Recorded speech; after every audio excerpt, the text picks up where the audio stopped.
मी आदेश बांदेकर आपणा सगळ्यांचं मनापासून स्वागत करतो.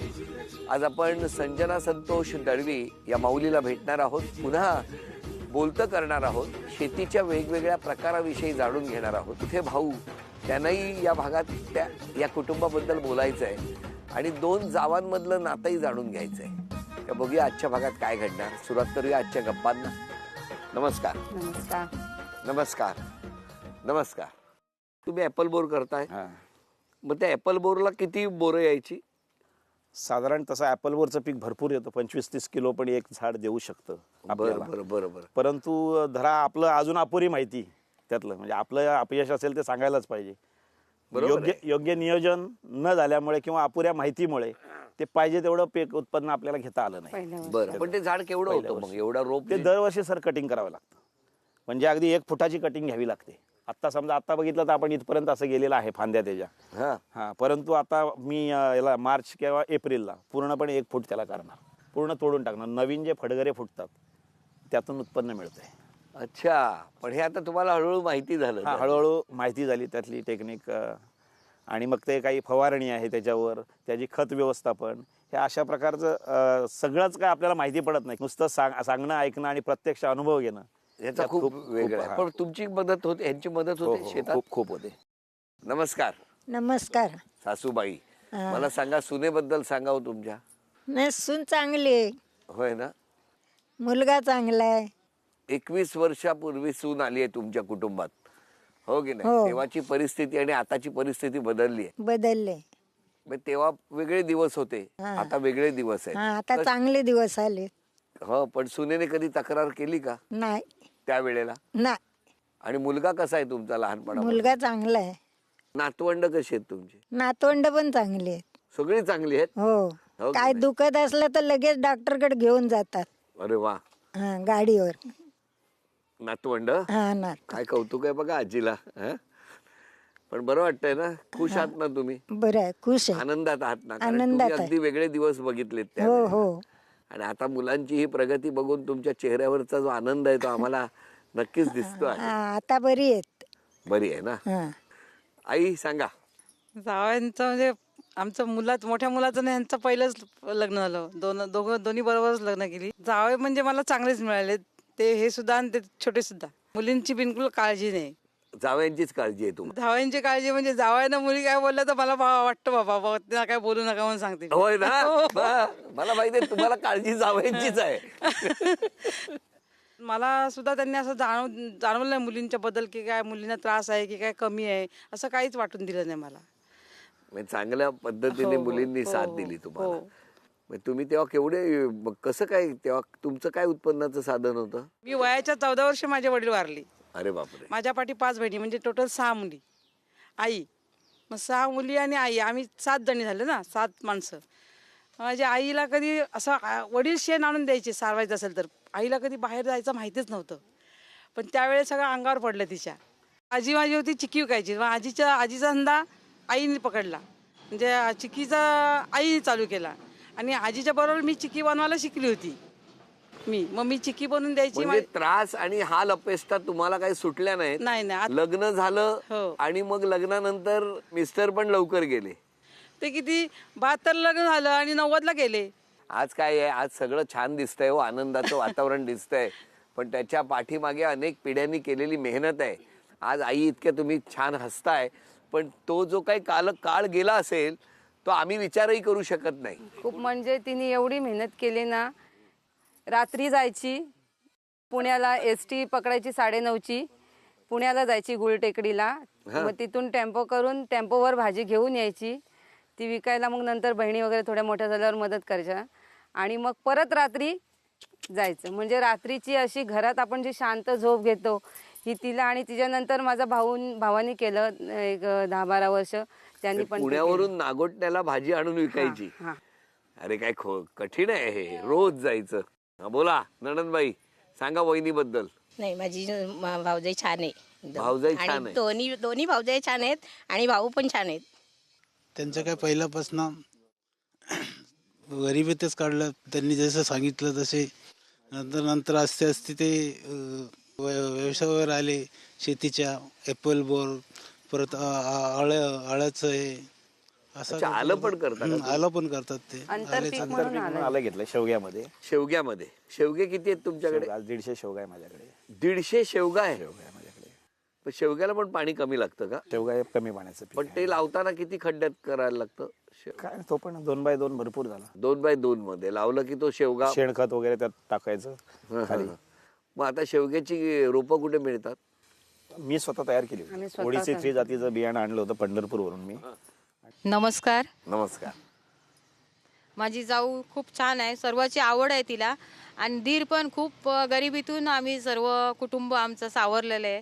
आणि आज आमचं एवढे सर्व शेतीपासून पारंपरिक शेती, त्याच्यात दुग्ध व्यवसाय, शेळी पालन, परत त्याच्यामध्ये प्रत्येकजण आता म्हणजे आपले हापूस आंबे असतील तसे कलमांची झाडं लावलेली आहेत, केळीची शेती केलेली आहे धीरानी माझ्या, ॲपल बोर आहे, मत्स्य शेती केलेली आहे. अशी नवनवीन ज्या शासनाच्या योजना येतात त्यांचा पण आम्ही त्याच्यामध्ये हे भाग घेऊन, आमचा त्या सहभाग घेऊन आम्ही तो इतर लोकांनी पण तसं शेतीकडे वळावं असं आमची सर्वांची इच्छा आहे. आणि सर्वांची प्रगती ही अतिशय उत्तम व्हावी असंच आम्हाला वाटत असतो. त्यासाठी आम्ही नवीन नवीन प्रयोग करून सर्व लोकांना दाखवत असतो. आम्हाला म्हणजे आवड आहे, सर्व गावाचा पण विकास करण्याची पहिल्यापासून आवड आता आहे. कुठे करता शेती तुम्ही? आम्ही आपल्या गावावर. आमच्या शेतावर, आपलं गाव आपल्या गावात तांबाटीमध्ये तांबाटीमध्येच करता. हो, तांबाटीमध्ये. हो हो हो. तुमच्या दोघींमध्ये जावांमध्ये मोठा आवाज कोणाचा आहे? कुठल्या जावेचा आहे? मला कोण जर चुकीचं बोललं, चूक केली तर मला लगेच राग येतो. नाही तसं नाही, आवाज दोघींमध्ये कोणाचा मोठा आहे असा मी प्रश्न विचार. दोघींचं सारखंच आहे. आवाज जोरात आहे. म्हणजे शेतावर कळतं सगळ्यांना यांचा आवाज. शेतकऱ्याचा आवाज जोरातच पाहिजे ना, क्या बात आहे. त्याच्यामुळे तो त्याच्याशिवाय भात पीक चांगलं येत नाही. येत नाही. समजलं का? बरं, तुम्ही अनेक शेतीचे प्रयोग केलेले आहेत वेगवेगळे. हो. तुम्ही 2 भाऊ आहात, बरोबर आहे. कसं वाटतंय आज या वहिनींना आपण भेटतोय, तुमच्या लहान भावाला भेटतोय, काय सांगाल? आता सांगू तुम्हाला साहेब, मी या माझ्या भावंडांना मी कम्प्लीट रागीटपणातच वाढवलेले आहेत. आणि ह्याला कम्प्लीट शिक्षण पूर्ण होईस्तोपर्यंत ह्याला मी काय समाधानीने बघितलंच नाही. म्हणजे जे आहे ते का, तर तुझा म्हणजे चांगली वागणूक दिली असती तर तो कुठेतरी वेगळ्या मार्गाला असता. कामावरून जरी आला तरी तो 4ला सुटला ना का सांगायचो शेतावर आहे लावणीला. मग लावणी करायला तो आम्ही 7 वाजेपर्यंत शेतावर असायचो. म्हणून हे आज घडतंय. किती मस्त वाटतंय. समजलं पण का? बघा, भावाचं, मोठ्या भावाचं लहान भावावर असलेलं प्रेम, आणि त्याच्यानंतर त्यांनी त्याचा राग न करून घेता भावाचं ऐकलं, म्हणून आज सुखाचे दिवस त्यांनाही दिसत आहेत. कारण का साहेब, मी 1972-73चा जो दुष्काळ आहे ना, त्या दुष्काळ मी बघितला होता. मी माझं शिक्षण वरळीला झालं, मुंबईला. त्याच्यामुळे मी राहायला पण वरळीला आजोबांकडे होतो. त्याच्यामुळे मला त्याची कल्पना होती. जेव्हा मी दिवाळीच्या सुट्टीत आलो ना, तेव्हा अक्षरशः 11 एकरामधनं फक्त 4 ते 5 पोती भात निघालं 11 एकरमधून. समजलं का? ते दुःख होतं ना, ते वडिलांची त्या टायमाची जी परिस्थिती होती, आता थोडंसं भरून येतं, ती वेगळी परिस्थिती होती. आणि मग विचार केला का नाही, आपण शेताकडेच वळायचं. आणि म्हणून मी यांना सगळ्यांना शेतीचीच आवड लावली. मी माझ्या मुलाला पण सांगतो, मालक व्हायचं की नोकर व्हायचं तुम्ही ठरवायचं. किती मस्त वाक्य. तुम्ही ठरवायचंय. मी तर म्हणतो का बाबा, नोकर पण व्हा, पण मालक बनायची स्वप्न डोळ्यासमोर ठेवा. म्हणजे आपण कामावरनं आलो तर आपला कमीत कमी 1-2 तास तरी आपल्या शेतात राबलं पाहिजे. शेतात राबाल तरच तुम्हाला पुढे. आज मी त्याला राबवलं नसतं तर तो आज हे स्वप्न पूर्ण करू शकला नसता. समजलं का? थोडंसं आता बरं वाटतंय की नाही? हो, आता बरं, म्हणजे खुशच आहे. तुमचं लग्न कसं जमलं मग? ही आहे बिऱ्याची, साजे म्हणून गाव आहे त्या गावची. रवाळा म्हणून त्याच्या बाजूला साजे गाव आहे. आणि त्यांचा भाचा इथे असतो कर्जत कुशिवलीला, म्हणजे यांचा भाऊ, चुलत भाऊ. त्यांच्याकडे आली होती. मग मला त्यांनी बोलवलं बघायला. तर बघितली. मी म्हटलं ठीक आहे. मी बोललो मला पसंत आहे. तर ही लगेच मला म्हणते मी येतो घरी, चला. कोण? काय वहिनी, हे काय ऐकतोय आम्ही? काय झालं, लगेच निघालात तुम्ही?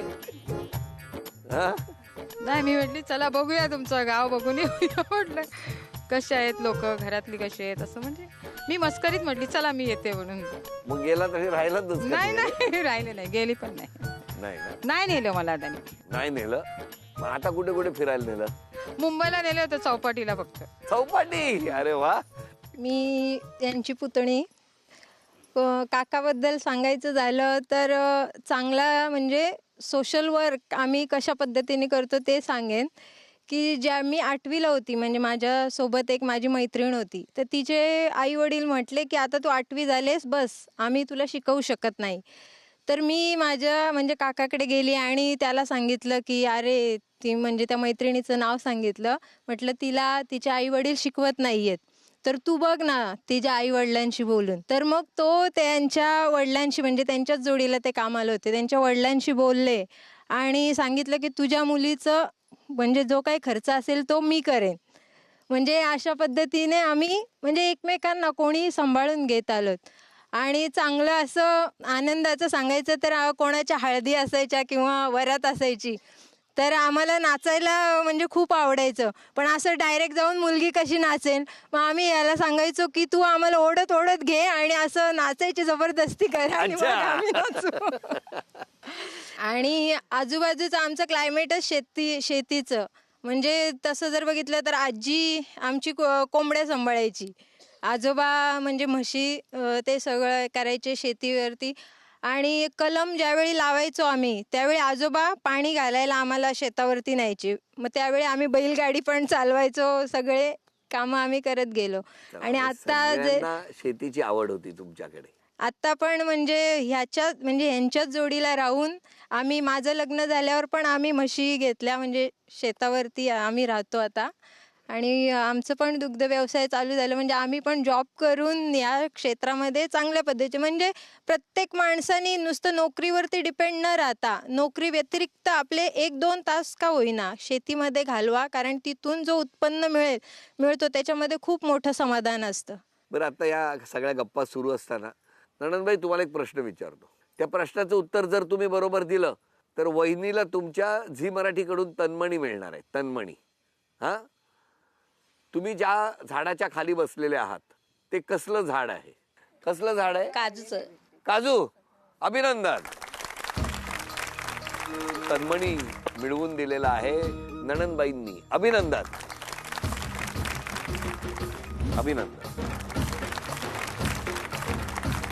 बरं, मला सांगा, आज क्षमा मागायची असेल तर कोणाची मागा? क्षमा मागायची असेल तर आता एकाचीच असं काय नाही. आपल्या जीवनामध्ये आपण चिकार कुणाला वाईट बोललं जातं किंवा दुसऱ्याचं मन ज्याचं माझं बोलण्यामुळे ज्याचं मन दुखावलं गेलं असेल त्या सर्वांची मी क्षमा मागते.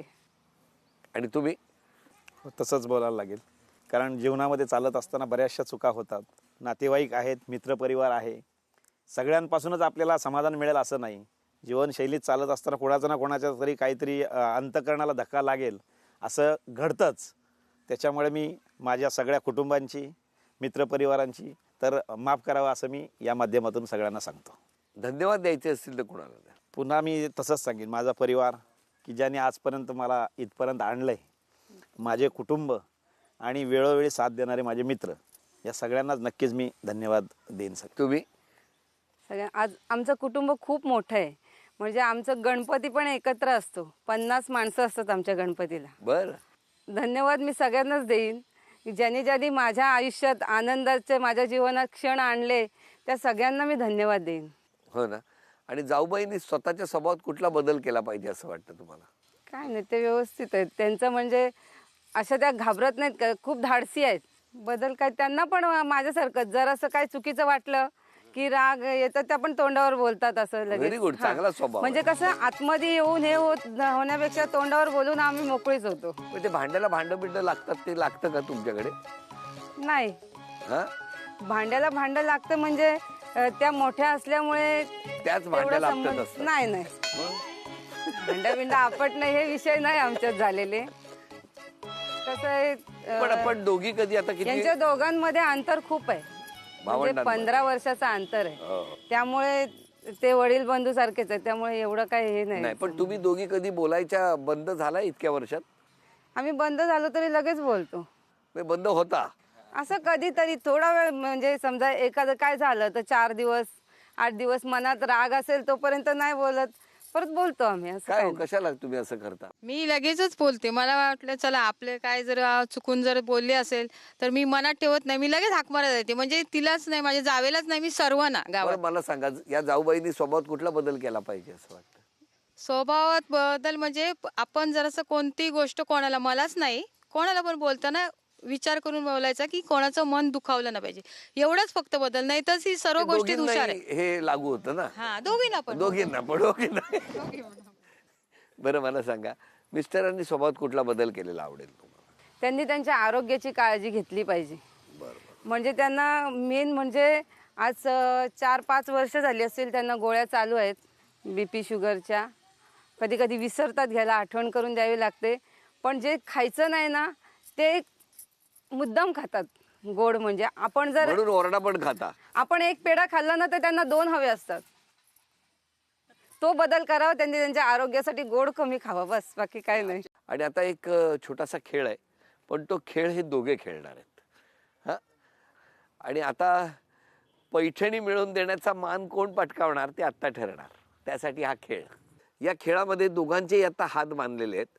2 बोटांनी एक ती काठी अशी उचलायची आणि बाजूला असलेल्या बास्केटमध्ये गोळा करायची. सगळ्यात जास्त काठ्या कोण गोळा करणार बघूया. पडू नाही द्यायची काठी उचलली की. 1, 2, 3.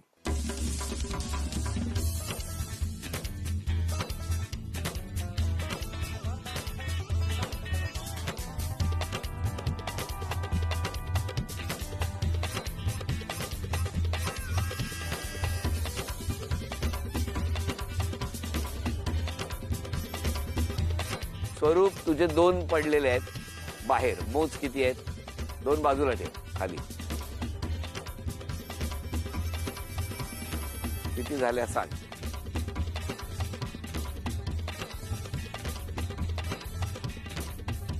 हा, 13.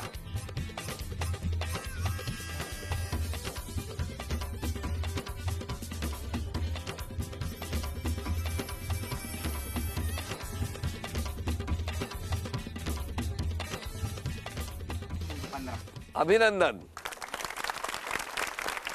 झी मराठीकडून ही भेटवस्तू. अभिनंदन. वैदींना मिळत आहे तथास्तु पुणे आणि कोल्हापूर यांच्याकडून पैठणी. अभिनंदन.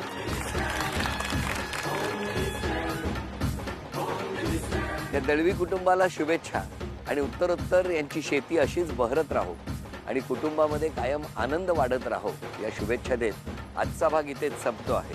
पुन्हा भेटूया अशीच एक पैठणी घेऊन होम मिनिस्टरच्या पुढच्या भागात. नमस्कार.